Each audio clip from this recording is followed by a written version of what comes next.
Hello, my name's Craig Erlam, Senior Market Analyst at OANDA, and today we're going to talk about gold. Now, gold has been on quite a clear upward trajectory, safe to say, over the last couple of months. It really does feel like we're entering the perfect environment now for the yellow metal. Quite simply, we're seeing central banks around the world cutting interest rates, talking about the prospects for QE, even central banks that have not engaged in it before. And for this, we're looking at the Reserve Bank of Australia as an example, where interest rates currently sit at record lows, and they are expected to continue cutting this year and into next. But obviously the ECB is looking now once again at quantitative easing. The US has already cut interest rates in September, and more is being priced in. That aside, we also have plenty of risk in terms of the economy. People forecasting downturns to the economy now continuing for the rest of this year. The trade war between the US and China obviously playing a factor in this as well. So the risk environment right now is quite clearly bullish for gold as well. When you take all these factors together, it's not entirely surprising that we're seeing it now push towards these $1,500 levels. We've run into a little bit of resistance around 1490. That's historical level of support and resistance. But I think if we look at the momentum indicators here, it suggests that there's not really any letting up. We've lost a little bit of momentum from that first rally, but the most recent moves, those last couple of days, have seen momentum start to pick up again, which suggests that $1,500 level could come under a little bit of pressure.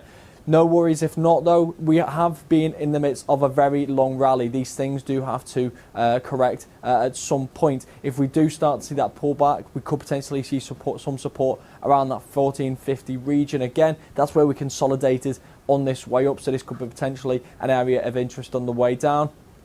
And then below here, around the 1400 to 1380 region again, an area where we did consolidate on the way up, could be a level of interest on the way down. At the moment, though, there doesn't seem to be an enormous amount of bearish appetite building up, as I say, because we do have that environment right now where everything does just seem to be lining up favourably for gold. Even taking growth and central banks aside, other factors are also contributing to that. We look at geopolitical risk, the situation we have in the Strait of Hormuz right now, the tensions between the US and even the UK now and Iran are only heightening. It has been a quiet couple of weeks on that front, which potentially may be providing some hope, but I don't think anyone will be surprised to see that flare up in the near future. If we look at the bond market right now, we're seeing enormous amounts of debt around the world, particularly in the euro area right now, yielding negative returns. Well, that in itself does drive up appeal for gold. One of the biggest criticisms of gold for a long time has been the fact that it doesn't yield a return.